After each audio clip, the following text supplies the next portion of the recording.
What is going on, Birdland? Steven Heckman here with the final strike on deadline day. And we have a wonderful and special guest, Jared Watson, the co founder and chief editor for the Baltimore Battery, is here to join us to talk about the amazing whirlwind of trades and moves that have happened over the last 24 hours with the Baltimore Orioles. So, without further ado, Jared, would you like to introduce yourself to our audience if they don't know you yet? Yeah, hey, Steven, thanks for having me, man. As you said, I'm a co-creator of the BaltimoreBattery.com, which Steven and I both write for.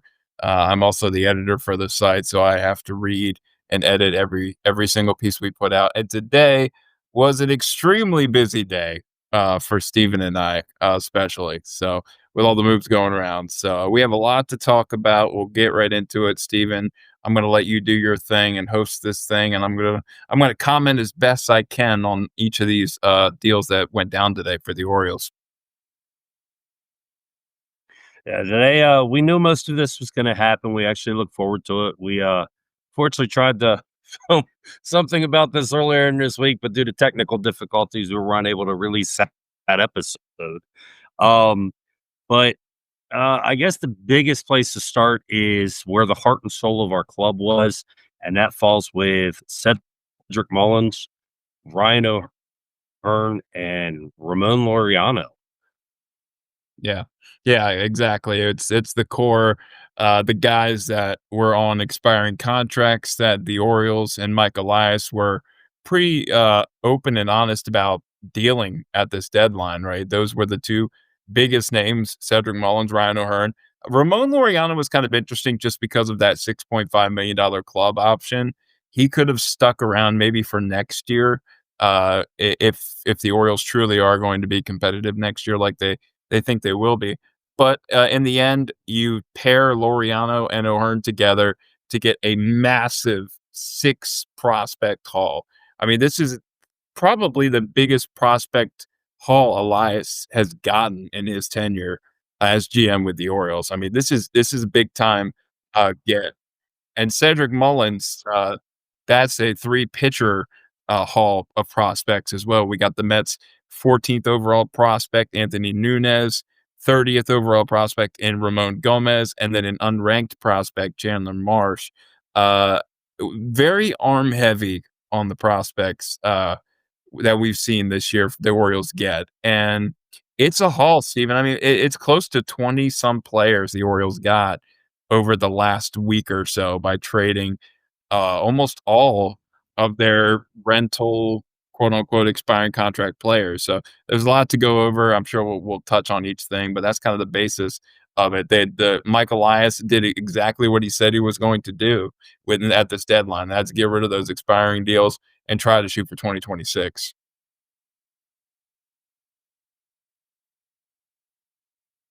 That's the great thing. One of the things I noticed is we did, yeah, it's close to 20 prospect we picked up. The interesting aspect is only 4 of those prospects actually were position players. Mhm. And the one that intrigues me the most is the shortstop we got from the Cubs, De La Cruz. Mhm. There's so much raw potential there. He is actually one of the top international signings of the offseason. Got the 4th highest signing bonus, and full of talent. And I know a lot of people, when you see a shortstop, everybody's like, well, we got shortstops, but shortstop's supposed to be the most athletic of the positions out there. Right. Right. Exactly. I And don't foresee any of these players as somebody who, good. no, I was just gonna say he's young. Basically in high school. In the Dominican, playing baseball is more important than going to college, getting an education, because that's how they make their money down there. And they love the sport. They're so passionate about the sport. 18 years old, Wilfrid de la Cruz. And like you said, he was in this most recent international signing period. Um, he's. I tell you what, the thing that stuck out to me with him is that strikeout to walk ratio. He's struck out 24 times and he's walked 26. So you always love to see that, the more walks than strikeouts. It seems like the play discipline's good based on that. It's kind of one of those things where you can't tell too much because it's only a short sample. He's only played 27 professional games, but he's now ranked the Orioles' 21st overall prospect. Um, and he's hasn't risen above the DSL yet. So that gives you a sign of just how talented they think he is and why he was paid so much by the Chicago Cubs in this international signing bonus period.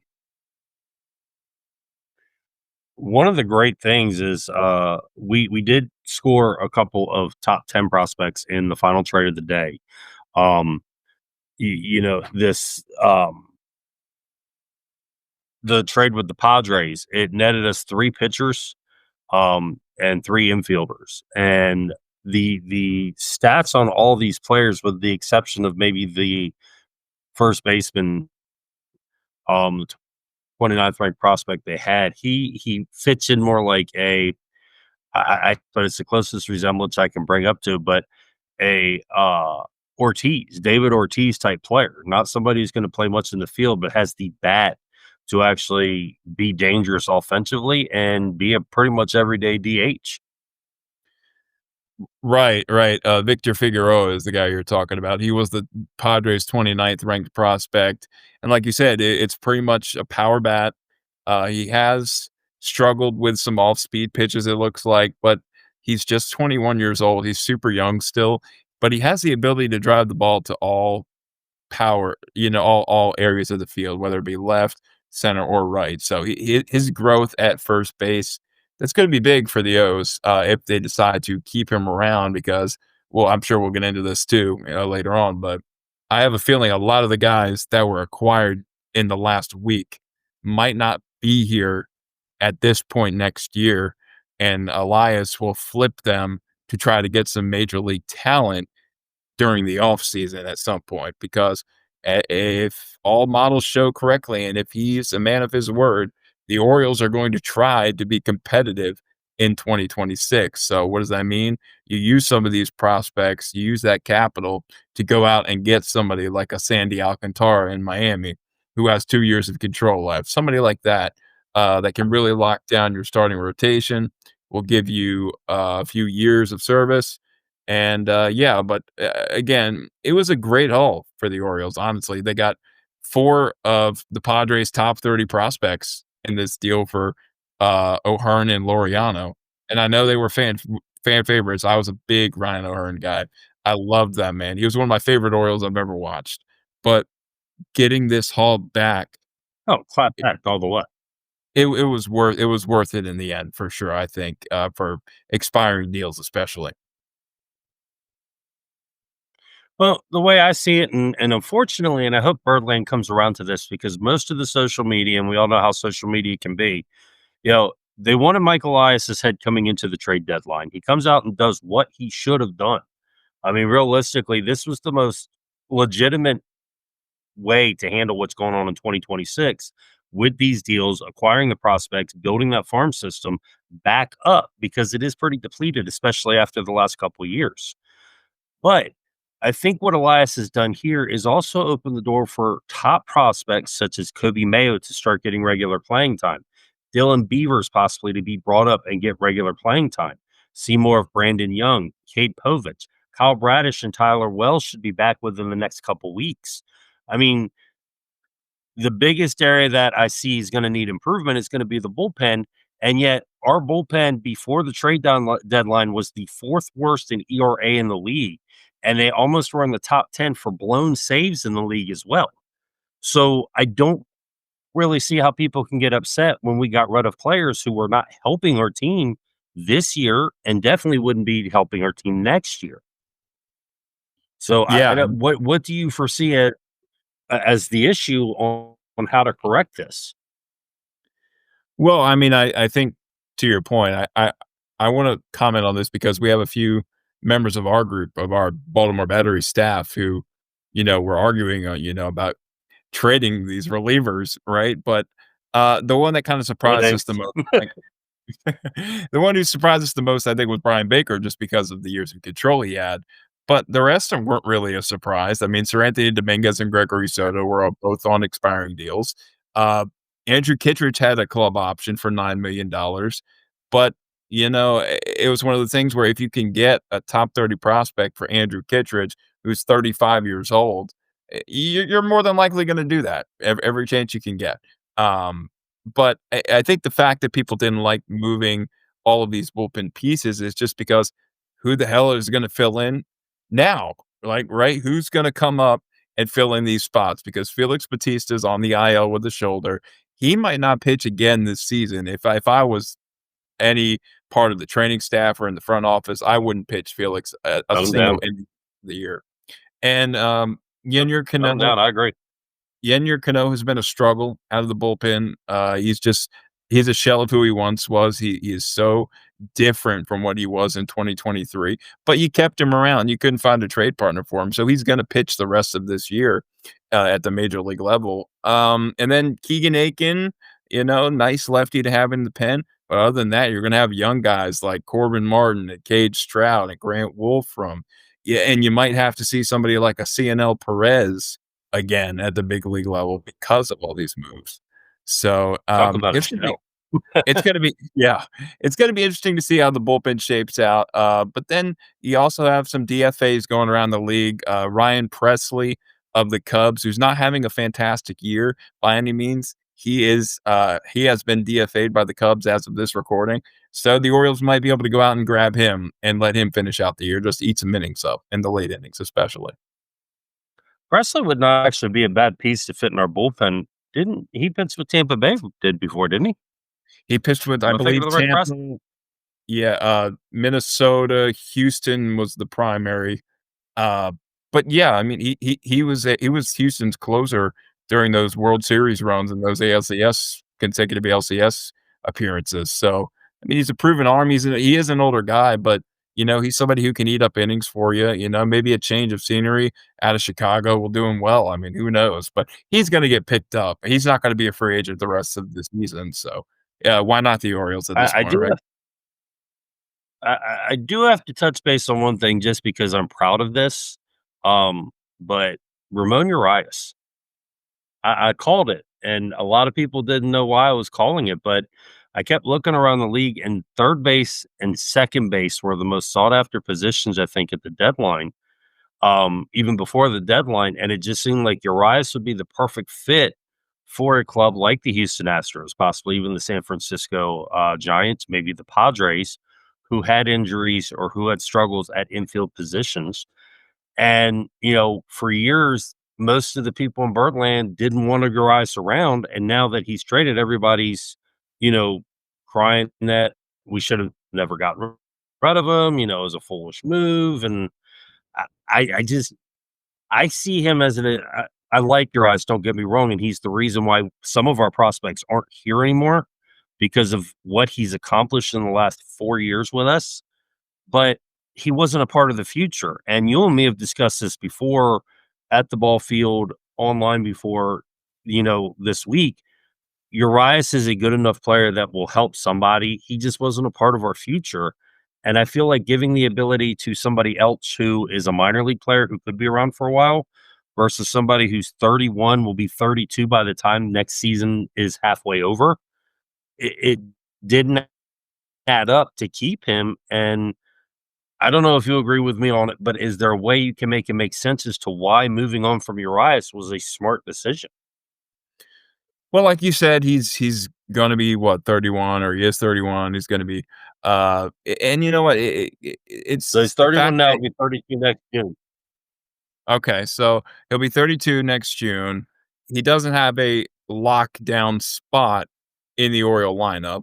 He's not going to play every day because Jordan Westburg, Gunnar Henderson, and Jackson Holiday need to play every single day. So he's going to be on the bench quite a bit. And you saw, Steven, the last month or so, Ramon Arias got cold with the bat. He did not show up Yep, offensively because he was sitting so much. And Tony Mansolino couldn't find a big spot in the lineup for him, with other guys like Kobe Mayo actually finding success.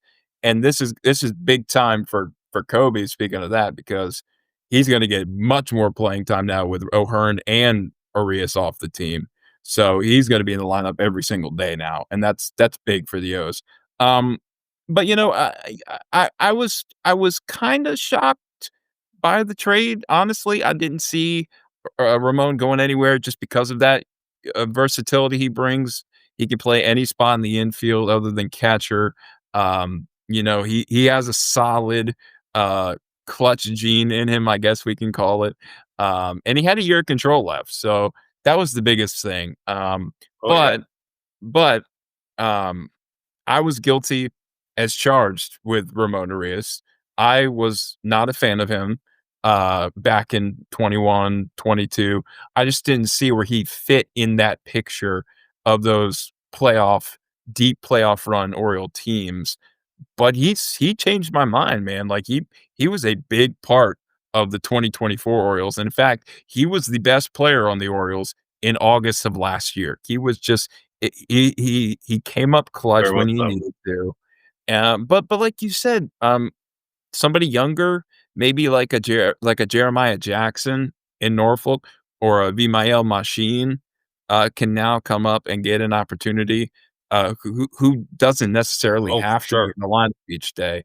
That's big. But the Astros had a need for a third baseman. They were my one of my top 3 winners of the deadline. They reunited with Carlos Correa. Of course, that's huge in itself. Uh, but when Jeremy Pena gets back to health this year, you're gonna have Correa slide over to third base, so Ramon's gonna be back in that utility role like he was with the Orioles, so I wonder how that's gonna Exactly. affect his play. It's interesting you brought up, Houston as being one of the winners of the day. And when you look at teams around the league, you see the New York Mets who basically depleted their farm system for a bunch of rentals. Now they've reshaped their bullpen, I will give them that, but I don't feel they did anything to improve their team tremendously enough to be, a World Series favorite. The Dodgers, they made one move, which the Dodgers have more depth than half the teams in baseball. But, I expected something from the Giants. I honestly expected something from the Brewers, who did absolutely nothing. And then the Boston Red Sox kind of were a head scratcher as they're a team competing in the AL East. I give my winner to Seattle today because I feel like they basically took the AL by storm with their moves. And I've got to throw my loser cap into the Brewers and the Red Sox for failing to do anything to improve their team for the postseason run. Yeah, yeah, and, I don't know if you saw it, Steven, but, I mean, these aren't groundbreaking moves by any means, but the Brewers did acquire Shelby Miller and Jordan Montgomery at the very end of the deadline, but Jordan Montgomery's hurt, and he's not gonna pitch for you Yeah, this year, and Shelby Miller is it's a nice little middle reliever, to have, but a veteran, but not a splash move, right? but Like, nothing. It's almost like they did it to. It's almost like they did it for the sake of doing it. yeah, right, like, "Oh, we wanna be in the party a little bit, right? So let's pick this guy up for some reason." I don't know, and I'm like you, I think the Giants missed out on a big opportunity to add something. Um, they made their big deal with getting Devers a couple months ago now, whatever it has been, but, Ryan O'Hearn would have fit really nicely with the Giants. I think that was He an he would have. ideal landing spot for him, but, the I Padres, agree. the San Diego Padres, they're my winner of the deadline. I mean, first of all, 2 words, Mason Miller. That's all you need to know. 4 years of control, That was a hell of a steal. 4 years of control for that guy who's they're saying now he might convert back to a starting pitcher, which would be insane to see. Um And then you get JP Sears along with him, who's a serviceable starter. He's a 4 or 5 starter, I guess, but, um, yeah, and then you go out and get, O'Hearn and Laureano, which I thought Laureano was a perfect fit for the Padres. He's exactly what that club Yes. needed. They needed a corner outfield bat who's having a fantastic year, and you know what? You know who else can play the corner outfields if needed? Ryan O'Hearn. He provides a O'Hearn. left-handed bat. And, it was just a good overall day for the Padres. They got Freddie Fermin to solidify a catching role there with Elias Diaz as well, and they got, Nestor Cortez was thrown into the mix there as well. So the Padres are my day one or my That trade deadline winners, and I think it's, leaps and bounds above what any other team has done, to be honest with you. I would agree. Right now, after trade deadline, you would honestly probably have to put, The Dodgers have to be at the top because of everybody the Dodgers has, but the Mm, Padres definitely would be up there with them, and you gotta put Seattle at the top in the AL. yeah. I just Yeah, don't for see sure. anybody in the AL who made the moves that would suffice, being able to compete with the lineup that Seattle's gonna put out there, and they already had deep pitching. Well, the Tigers did nothing. Speaking of, they got 2 bullpen arms, and I believe is that it? Is that all they did? Yeah, I think the Tigers got Paul Charlie Morton. Sewald and Charlie Morton, of course. They got Paul Sewald, they got Kyle Finnegan, and they got a 41-year-old Charlie Morton. Now, if I'm a Tigers fan, I am not happy. You are one of the best teams in the American League. You have a young core, and you didn't do anything to essentially make yourself better in the long run. And you see somebody like the Just have to Mariners. Yeah, right, exactly, but you see somebody like the Mariners, like you said, they get 2 power bats that just, it makes their lineup instantly a threat, and especially in a winnable division like the West. All you have to worry about really is the Astros, because I don't think the Rangers did enough either. Um, but yeah, the Mariners are scary just because of that pitching staff that they have, and now when you can supplement your lineup with Eugenio Suarez and a Josh Naylor, you're looking at a team that could be very scary in tournament style baseball in a series where you're going to have to face Brian Wu, Logan Gilbert, George Kirby, Luis Castillo. That's going to be a tough, tough dance for whoever is matched up with the Mariners. Yeah, especially if they get any home field advantage or home series advantage, because that Yeah. ballpark is not a comfortable ballpark to hit him when it gets cold. Yeah. Not comfortable What to hit in general. No, not at all. What do you think about the Cedric Mullins trade to the New York Mets? I think we all kind of figured this was gonna be the ultimate end place for Cedric. The Phillies were looking more for a right-handed bat when they got Harrison Bader, so that took them out of the equation. The Padres looking for more of a corner guy. So the Mets just seemed like really the perfect and only destination for Cedric, if not for Houston, and they decided to go with Jesus Sanchez, another corner. But I tell you what, this is a good fit for the Mets. They needed somebody to solidify, especially defensively, that center field position in Queens. You're going to have Brandon Nimmo and Juan Soto on each side of you. You're not going to have as much pressure because you're going to be in the bottom part of a lineup that is super top heavy, if you think about it, with Soto, Alonso, Lindor, all those guys, Brandon Nimmo, like I mentioned. So I think this was the perfect spot for said, honestly. I think he's gonna thrive there. His 9.92 career fielding percentage, that'll play anywhere, really. But I think this matches up well for him. It's gonna get him to the postseason again. And I think the Orioles got a nice package getting 2 top 30 prospects from the Mets plus one other. So it was a move that had to be done, whether we like it or not. Especially me, because I'm a huge Cedric Mullins guy. I know he's declined a little offensively every single season since his 30-30 year, but it's just something that had to be done. It's a business move at the end of the day. When I see it, the biggest thing, with Cedric Mullins is a lot of people like the nostalgia he brings. And it's the same connection that Santander had with the fans. They were here from a difficult time in the organization's transition period, not only from manager and GM, but also from ownership. And they basically were front and center during the teardown and rebuild of the Baltimore Orioles. Right. But the biggest thing with Cedric Mullins I'm gonna miss is the defense that he provides. And I've said it many times on the podcast, I'll die on that hill that Cedric Mullins was the best defender in the American League in center field. Hmm. He might not have had the arm, but you put a ball in play anywhere and there's an opportunity, he's close to it, there's a 90% chance it's gonna get caught.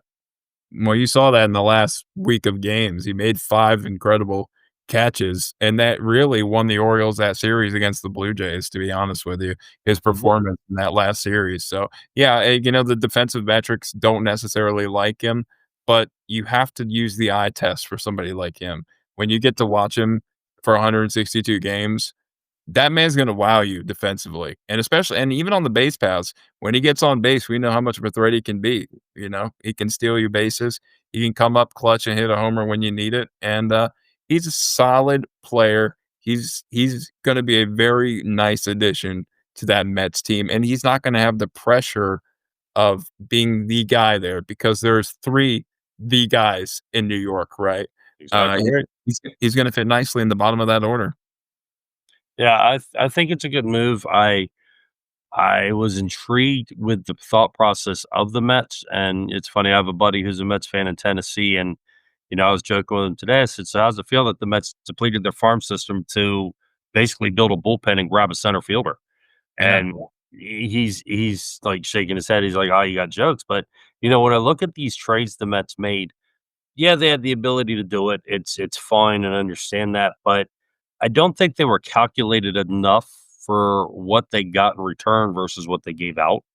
And that might be where I think the Mets might be in trouble because in the aspect of if somebody goes down or if they lose somebody this offseason, the free agent market's not going to be as fruitful as many people think. And with an active Orioles squad, which I expect to be highly active after we got rid of 9 players, you know, they're gonna be one of the few teams that can compete, but they're not gonna be competing for what we're competing for because they don't need the pieces and holes that we need filled. Yeah, yeah, I think this is a must-win, World Series year for the Mets. Like you said, they have a ton of rental players now. Their bullpen is really good, though. I mean, now that they Yeah. got all those players, it's probably second best to the San Diego Padres that we talked about. Uh, but, when you have Ryan Helsley and Edwin Diaz ending games for you, 8 and 9 innings, I mean, that's a recipe for success, especially in the postseason these days where a starter can give you 4 innings and then the rest of the way is a reliever. That's just how the postseason's been lately. But yes, they're gonna have a lot of free agents at year's end, especially Pete Alonso. That's their biggest one. They have to figure out if they're gonna keep him long term, if he wants to be there long term. They have a lot of decisions to make, and, depending on how Cedric does there, they might try to extend him as well. We'll see, but um, yeah, I can see what you're saying with the Mets and how your friend reacted to that. And then I have a Mets fan as well, and he was pretty thrilled with their deadline overall. So we'll see. I mean, it's mixed reactions because you want to build a championship team now, but you also want to have years of control later, right? And it's hard to do that a lot of the times, but, their bullpen is top 3 in the league, and, it's gonna help them get to October and hopefully more for them. And it's funny you say that about building a championship team and also have years of competitive balance after that. And, I saw a lot of people throwing that, we're in year 8 and we're basically rebuilding again. I don't see the Baltimore Orioles rebuilding. No, 95% of the team that was here for 101 victories and 92 victories is still here. right. Our bullpen this year was the 4th worst in baseball, most of the year the worst in baseball. So we had a little bit of improvement, but Andrew Kittredge, as much as I enjoyed the signing, he was very shaky when he came out and pitched for us. Yeah, As you alluded to it earlier, Yennier Cano. We saw Cionel Perez basically regress to the guy he was 3 years ago, where you didn't know what was gonna happen when he walked in the game. You right. know, Keegan Aiken, as much as a lot of us have wanted him gone for, I think it feels like 20 years, the guy's been our most loyal pen and consistent pen arm One of the since most reliable arms in the American League, really. yeah, pretty much since last August. Yeah, So, Felix Bautista was doing well, and we're still waiting to find out what's going on with him. I really hate when I start hearing that they're getting multiple opinions from doctors because it always scares me. Especially when you have the similar thing happening with Grayson Rodriguez, they're getting multiple opinions. But I just I don't see where anybody that we got rid of was going to be a detrimental problem in not being able to compete next year. Whereas we can go out and get people, but we also have excuse me, we have a stocked farm system with plenty of areas to fill, especially in the outfield. I mean, we have more outfield depth than most teams have outfield depth through 3 organizations in their league.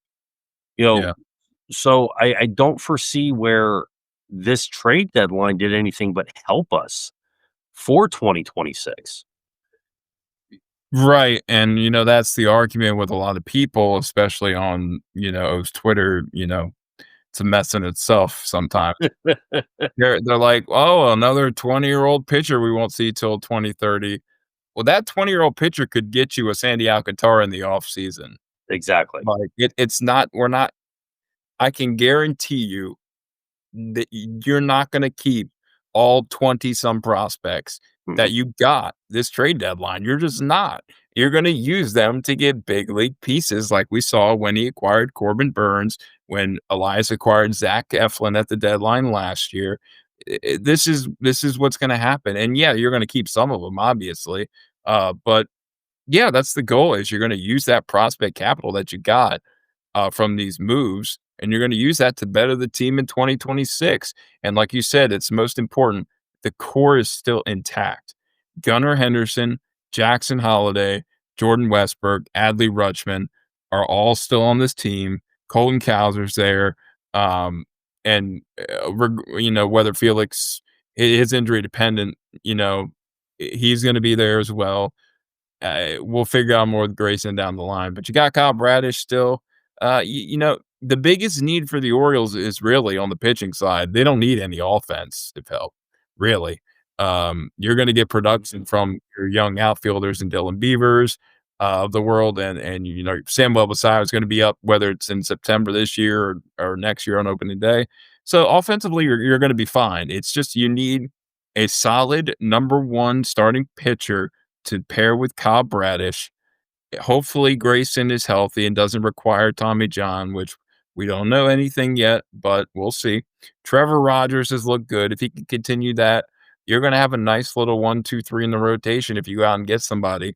And you're going to have to sign some quality bullpen arms. You just are. I mean, that's what's going to win you games in October is having a nice bullpen, right? You can have great starters, but your bullpen is what makes or breaks you, especially in the last few years we've saw in the playoffs. So Elias is going to have some work to do for sure. We're not denying that whatsoever.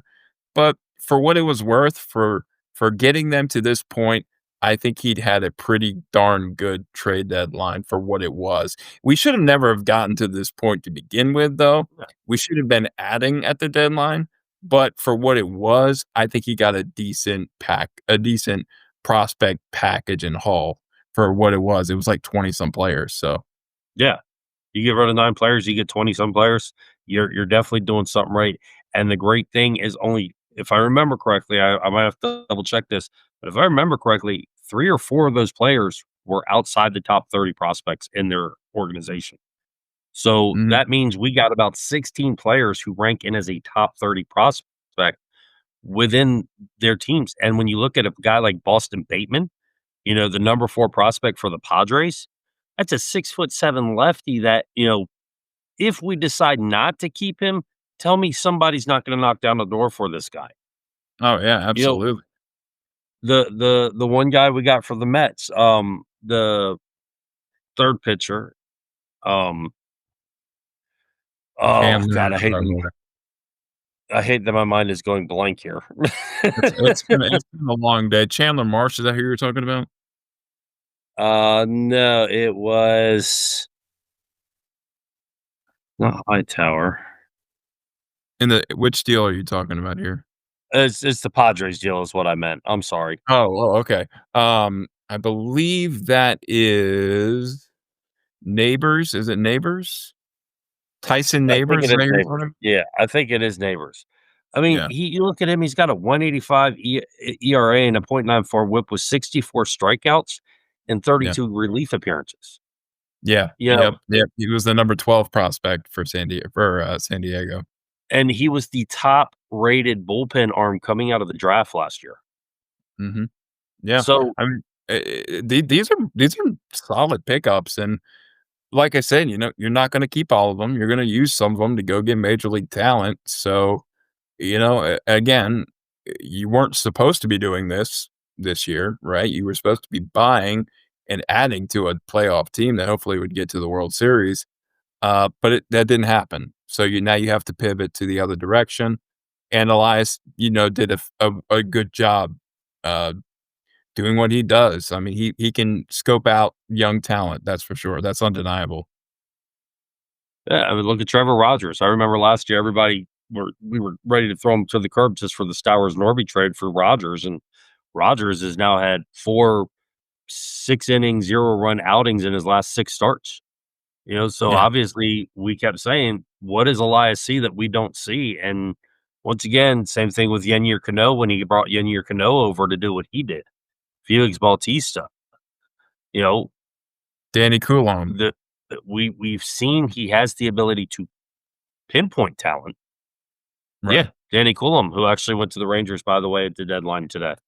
yeah, Um, and I look at like this guy, Ramon Gomez, we got from the Mets. Coming back yeah, from Tommy John surgery, he didn't pitch all of 2024. He has thrown a 104.5 mile per hour pitch this year. That's yeah. better than That's Mason Miller. that's crazy. That's I mean, record and breaking, he's I believe, if I consistently in remember. triple digits at the age of 23. Yeah, yeah, no, yeah, Yeah.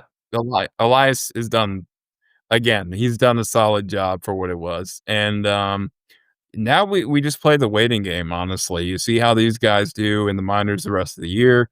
You're gonna call up some young guys from AAA to fill in because the Orioles need, like, 5 or 6 players on their big league roster now to supplement the losses of the guys they traded, so, you're gonna see more than likely Dylan Beavers make his major league debut this weekend in Chicago at some point, so it's an exciting time, but you face a reality that the rest of this year, there are gonna be some rough patches too.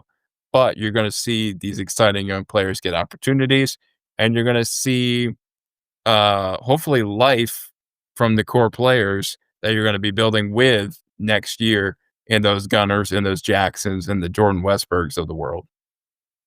That's exactly right. And and you get Kyle Bradish back, if he comes back and he pitches like he has pitched for us going into next season, that's going to be huge because that confidence will already be there. Tyler Wells. Tyler Wells has the ability to fit in so many places for us. Me personally, as much as I love him as a starter, I do think he's a back end bullpen arm that we need. And especially with Felix Bautista right now having the issues he's having, Tyler Wells has proven in the past he can close games. Yeah, You I wouldn't be surprised if Tyler Wells is the closer the rest of the way when he gets back.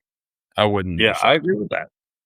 I agree with that. Albert Suarez is actually starting the third live batting practice, and I know a lot of people are like, "You can't depend on him," but with what he did last year with us, you know, it's not like he went out and deceptively pitched against people to confuse them. He looked more to me like a more refined Greg Maddux in the aspect of how he presented himself pitching wise. Greg Mhm. Maddux studied the art of pitching. Albert Suarez used the art of pitching to be one of our best pitchers last year. Yeah, You know, nothing blew you away when you watched him, but, no. he the bats were not hitting the ball, right? Like, Yeah. he was deceptive in his own way, and it kinda reminds me of Cade Povich a little bit because his stuff's not, like, crazy overpowering, but No. his fastball sits at 91, 93, whatever, but it's deceptive. It's the way he throws the ball, and, they hide it well, and I don't know how people can say Big Al isn't dependable when he was one of the most dependable arms on the Orioles last year. He was huge for the Orioles last year. Yeah. He was it was remarkable what he did last year, to be honest with you, coming back from overseas to play in the big leagues for the first time in, what was it, 6 years, whatever it was. Yeah. Um, it was remarkable what he did. So nobody expected this, obviously, for him to be out this long. It sucks, I know.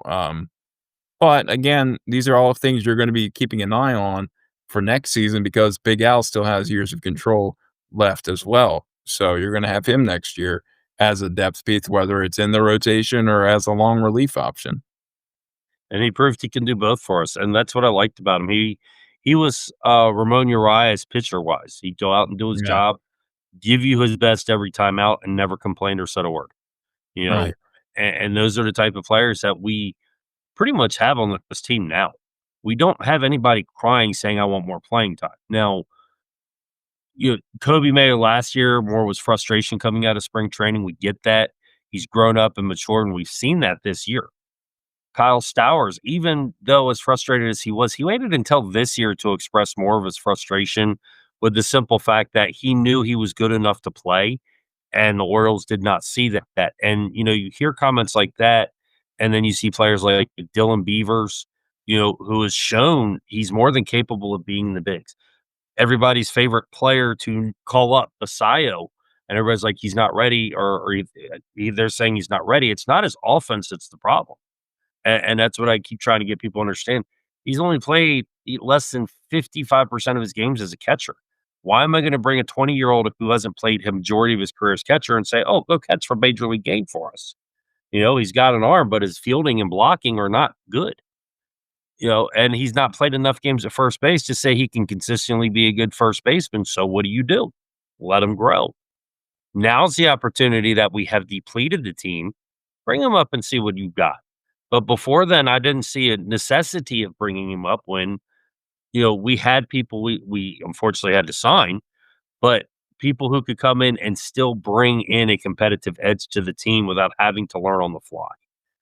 Yeah, that's understandable. I think the rush for Samuel Basayo is gonna die down now, because of Alex Jackson and how much he's, produced so far.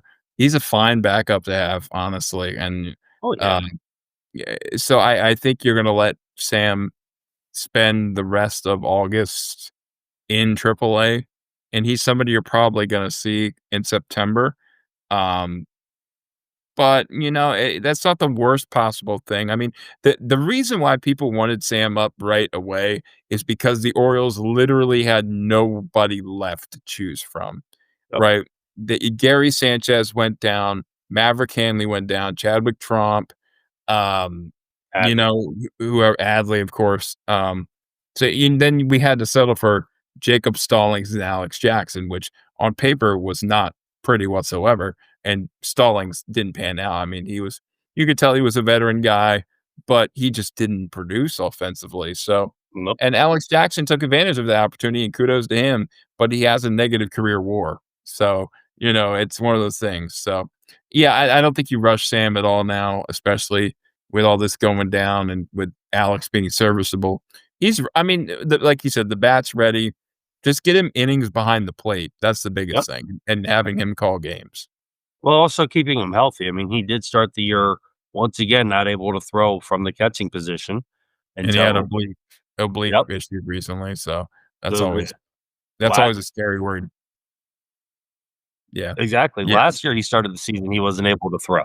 So, he's there's injury concerns there. And unfortunately, the pod we tried to do the other night that technical difficulties with it. We discussed the training staff and the injuries there, but I digress. We're going to do that another day because today's all about the trade deadline anyway. Um, uh, Final words on it. What do you think? What is your opinion of the way the Orioles handled the trade season to the deadline? What grade would you give them? And is there anything you would have done differently? So I think again, I feel like a broken record, but for what it was, for what the Orioles had to do, Elias did a decent job and a really a solid job. The Padres haul is what throws this thing over the top for me. Getting 4 top 30 prospects from the Padres was absolutely huge. Um, Agree. Again, they shouldn't have had to come to that point. Um, but for what it was, I think Elias did a solid job. I just wish he would have thrown a couple of more triple A players in there, if you know what I'm saying, like 23 to 25-year-old players who are ready to help the big leagues, whether it be later this year or immediately next year. But it is what it is. Again, you're going to use some of that prospect capital to go out and trade for major league ready talent in the offseason. Um, and you're going to have a lot of new top 30 prospects in the organization. The whole entire list is going to shift because of this deadline. So overall, there's some really intriguing arms. that he acquired, Wellington Arcena, I think might be my favorite so far, and he was in the Gregory Soto deal with the Mets. Um, but yeah, overall, I would give him probably a B. I would say a B just because, for one, you shouldn't have been there in the first place and had to do all this, but you made the most of it and you got 20 some players back for 9. So, um, I would go with a B. I can see that. I definitely can agree with that grade. I definitely agree with everything you say. Arcina seems to be the most popular of the draft capital that we got in our group. I know Zach was head over heels when we got him. We're actually going to have Zach on within the next week or so to discuss the new top 30 anyway. So that name will probably come up very easily. Right. Um, but yeah, I agree. I think this might have been Elias's best showing as a GM midseason for us. Because it does show the ability that he does have to define and find talent, as well as the ability to utilize this talent for what his blueprint is. I remember the comment he made after Brandon High got fired, where he said he has to stop running this team with his heart and do what's best for the organization. Right. And I think his wake up call was being told that by David Rubenstein. Yeah. And that might be why we saw the aggression we saw out of this trade deadline and why we might see a different offseason going forward, which I do hope involves getting a veteran manager. I know a lot of people are saying Tony Manzolini, with the way the Orioles are playing, might have secured the job. I'm not so sure about that, but Yeah. that's I'm not either, and I don't mean to be looking down at everything, but, the Orioles just did make a move as well as we're doing this show. Um, they have signed left-handed pitcher Dietrich Enns, um, and it looks to be a 34-year-old left-hander. Um, he was with Detroit this year, only pitched in, I believe, 2 games, has a 5.6 ERA, so not much for a big league stat line this year. Um, but he does have a 2.89 ERA in the minors this year. So that's a plus in looks like for 14 games. He's pitched 7 games in the big leagues this year for the Tigers. Um, so, again, somebody you might see in the bullpen, just to fill out the rest of the year. He is a left-hander, so that's interesting as well. But we've had a lot of moves made today. So just add it to the list, right? I agree. Is definitely a fun close to the deadline. I think we had 5 articles come through in the last 2 hours. It's Props like to as soon you. as one was finishing, another one was starting. Well, props to you because you were putting them out as quickly as I was getting them writ. So, or written. Yeah, that's what I'm looking for. So, it's this is yours and my time to shine. Every year because we do seem to crack down on the trade deadline and be ready to go. Starting this year, it started a little bit earlier than anticipated, but 10 o'clock last night, we were still writing articles. I So tell you what, it was a long night. It was a long day today. Caffeine was running through the veins for both of us. And you know what? We both went to work today, and I told my mother when I got home, I said, "Mom, I think next year I'm going to take this day off. I think I'm going to take the trip just in that might be, case." But it was a that lot might of be a work. It wise was a lot idea. a lot of work, but a lot of fun as usual. And that's what we do. We bring people perspective from a fan's point of view, but also a realistic aspect. And we need to give people the facts. And we've been doing that since Yep. 2019. So, and you've been a big part of it. So thank you very much. And if you all, whoever's listening, want to read and recap yourselves of all of the moves made from the past week, you can go over to the BaltimoreBattery.com. Each article is separate, so you're going to have each prospect haul, the players acquired by Mike Elias in the Orioles. Super easy. Just go to the BaltimoreBattery.com. Leave us a comment. Let us know your thought. That's the biggest thing. We want to hear from you and what you think of the deadline. We can think a certain way, but we want to know what you think. That's the most important thing. That's the best part of doing this is getting to interact with you all. I will say one thing we pride ourselves on at the Battery is the communication we have with the fans and our followers. I was telling Jared the other day, there was a nice conversation I had online with like 4 or 5 people on X, just going over certain things and ideas on what they saw from the Orioles this year, and very civil. Nobody got mad at anybody else, which is all we want. We want people to be able to have an open conversation, be willing to respect each other's opinions. Daily in our group chat, we have differing opinions, especially when it comes to Mike Elias. Right. And yet we still can come back every day and be friends and, not get mad at anybody for being different. Yeah, exactly. We're not So all gonna be we're that's not welcome. robots. Yeah, we're not robots. We're not gonna agree on every single thing, and that's what makes us special, but we're gonna give you the facts, we're gonna give you everything you need to know, and then we're gonna hear from you, and then we're gonna give you our thoughts individually as each writer, right? So, we're gonna bring a little something, something to each move made, every piece of news. So and Steven, the best part, I know we're running really at the end of time here, but um, the best part is when people tag us on Twitter, right? They tag the Baltimore Battery account and, "Hey, what do you think of this? Hey, what's the situation with this?" Because they want the God's honest truth, and they don't wanna have to hear some bull crap from an Orioles media writer who's not gonna give Yeah, them each and every detail that they need to know, and sometimes, quite frankly, give them the God's honest truth about every situation. So, correct. we that's what we wanna be. We wanna be a reliable source for people, and we know we're not insiders. We don't have press box access, right? But Nope. we're diehard fans, and we know this team on the ins and the outs. I mean, dead trade deadline today. I have my phone was blowing up with people who follow us. What have you heard? How do we get? Who did we get? Maybe we get this. Maybe we get this. Do you think we can? And that's basically a normal thing. I have conversations, and I'm sure you do too as well, Jared. Especially with your job and everything that you reach across a lot further than I can. Um, Mhm. you have numerous people who are contacting you, asking you questions. What did you hear about this? Especially with the trade deadline. Have you heard what we're getting, what we're doing, and stuff like that? And it's not because we're inside that clubhouse. It's because we actually are reading, paying attention, getting information from, people who are involved in that. And we're going to tell it to you the way, whether you want to know the actual truth or if you want to know a little bit of that truth, we're still going to bring it to you. And we Right, pride exactly. ourselves in being an honest and integral source for information. Right, exactly, and we know, like I said, we know we're not professional in a way, but we are.